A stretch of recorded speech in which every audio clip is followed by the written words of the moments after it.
It is January the 17th, and I'm Chris Allen here on the SAM channel, Facebook, YouTube, Instagram, and X, all sponsored by Ace Hardware Marketplace. Well, as you can see behind me, the current time is 7:41 as we get started on this Friday morning. The weekend is here, and it's a weekend of change in that we're going to go from really mild and unseasonably warmer air, which really we started to feel yesterday. We'll really feel it today and a little bit tomorrow before things begin to change big time. And I do mean big time. The change will be. So get ready. It's coming. We'll check temperatures here in just a moment. Let's check the Plano cam from my house here in Plano.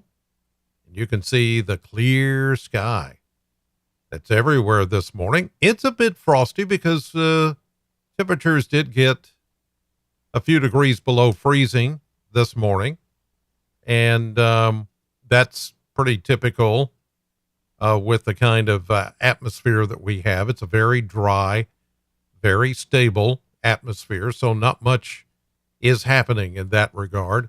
And some of you woke up to some fog and even some freezing fog this morning. There were a few places like that around southern Kentucky.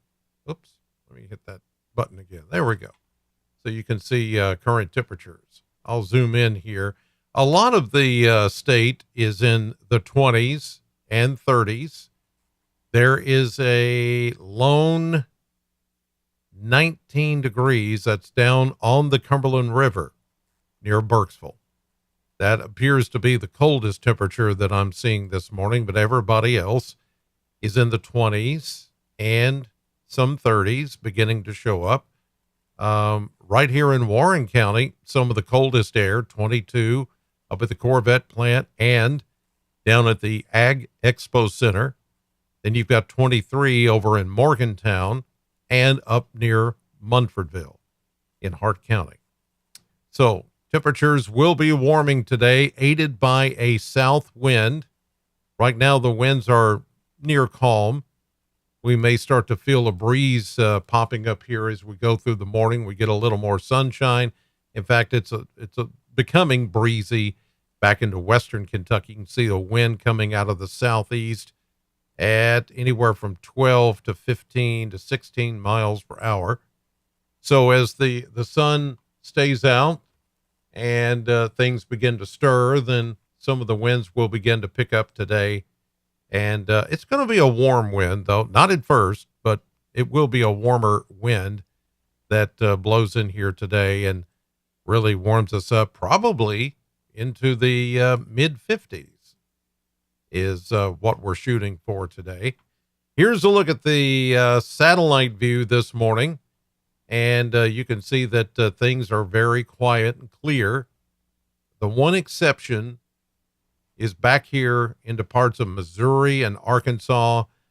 These are clouds, high clouds that are moving in ahead of our moisture that will be in here by tonight.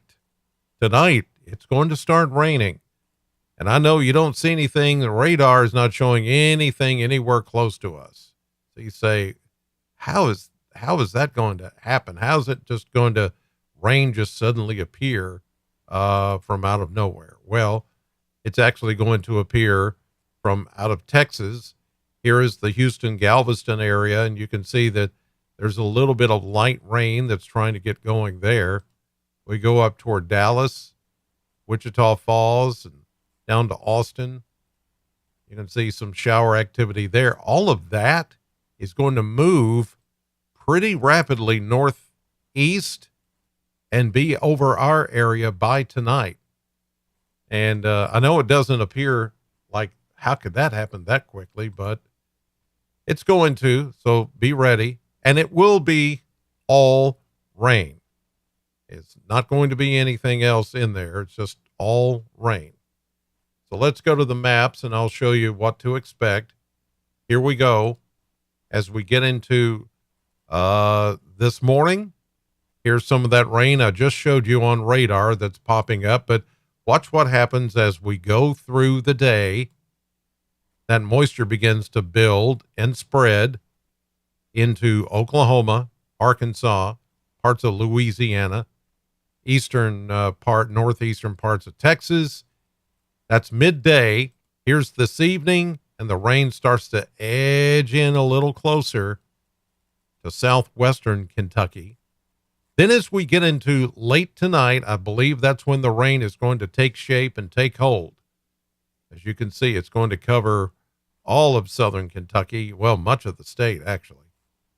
Pretty good rainfall overnight into early in the first half of the day tomorrow. This is a fairly fast-moving system, but with the warm air in place, it will be all rain.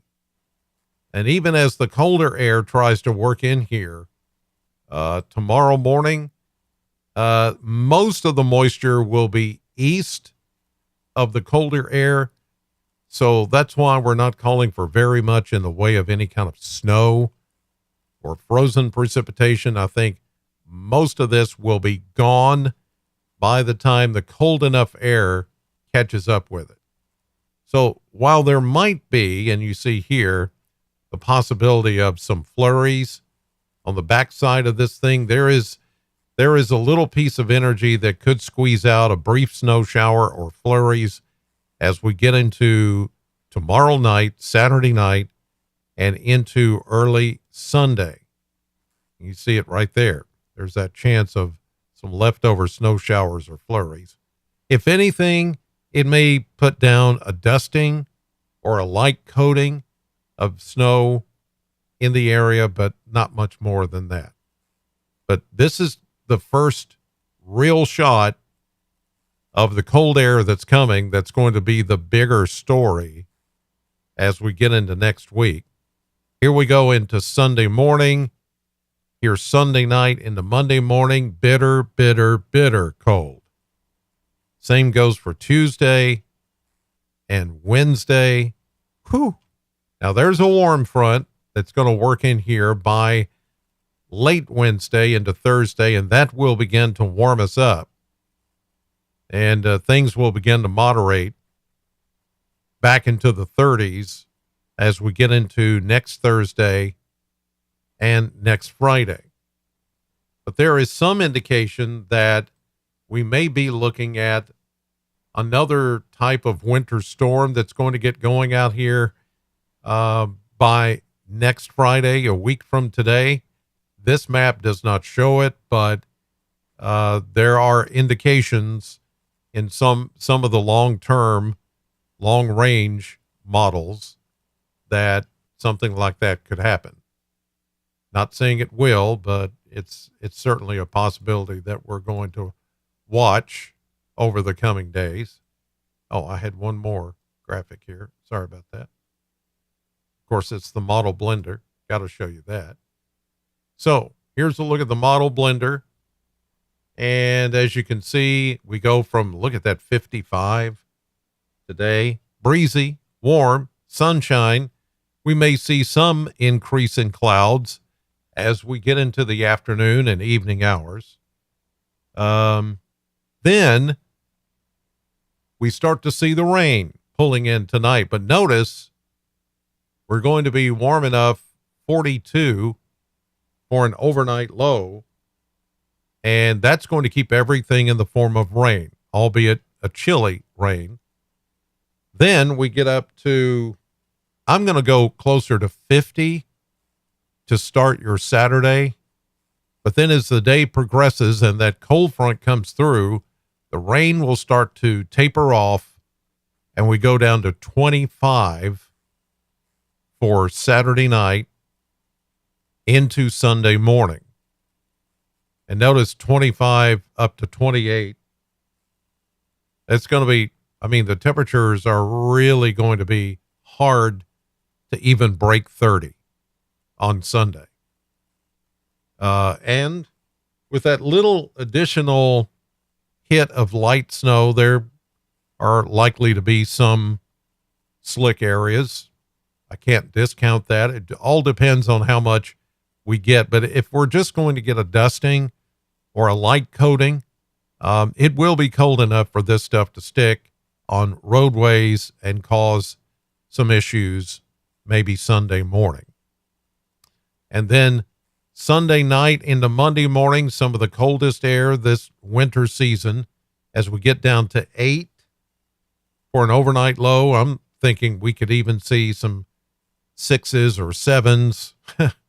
Once it gets that cold, it doesn't matter. Some places north of us could even get close to 0. Not a wind chill, but an actual temperature near 0. Then only up to about 21 or 22 on Monday, I should say. Then Tuesday, maybe 24 after a low of 13 or anywhere from 9 to 13. Then we do begin the moderation next Wednesday. After we get back down into the single digits, this is the 72 hours of bitter cold that I've been talking about. That's 3 days worth, almost 4, of below freezing temperatures and cold enough that if you especially have a snowpack that's still at your house and it hasn't melted away, you're more likely to be the victim of, some frozen pipes. It's possible as the ground and the surface temperatures are so cold that it could freeze your pipes. It all depends on your situation. And this is also the time that some of your batteries are going to have a hard time cranking your vehicle. The cold cranking amps, very important when you go out and buy a battery for your vehicle. I always check out the cold cranking apps. You want the most you can get. And I know vehicle batteries are really expensive. You're going to spend $200 or $300 to get one that's good, but you want those cold cranking apps because the higher that number, the easier it is for your vehicle to start in those really cold single digit temperatures. But then we see the moderation I've been talking about. Once we get into Thursday of next week, the end of next weekend, look at those numbers, back to normal. That's normal high temperature. 46 is right now the normal high temperature for this time of the year. But look how much colder than that we are going to be, especially Monday, Tuesday, Wednesday. So I hope you're ready for what's coming, because it's coming, and there's no way around it. That Arctic plunge, or that polar plunge, is going to be so significant that a lot of the country is going to feel it. Not everybody, but yeah, it's going to be brutal.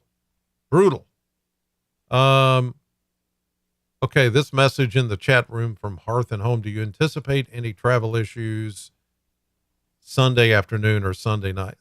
Like I said, if you get a little dusting or coating of snow, it's certainly possible. I really don't foresee any major problems, but it will be cold enough to where if we do get a little bit of snow, then yes. And especially on a bridge or overpass or an untreated roadway, yeah, it's more likely to happen. All right, everybody, that's your Friday morning update. I'll see you later tonight, 5, 6, and 10 on News 40, NBC, CBS, WNKY. Until then, have a great Friday and a great weekend.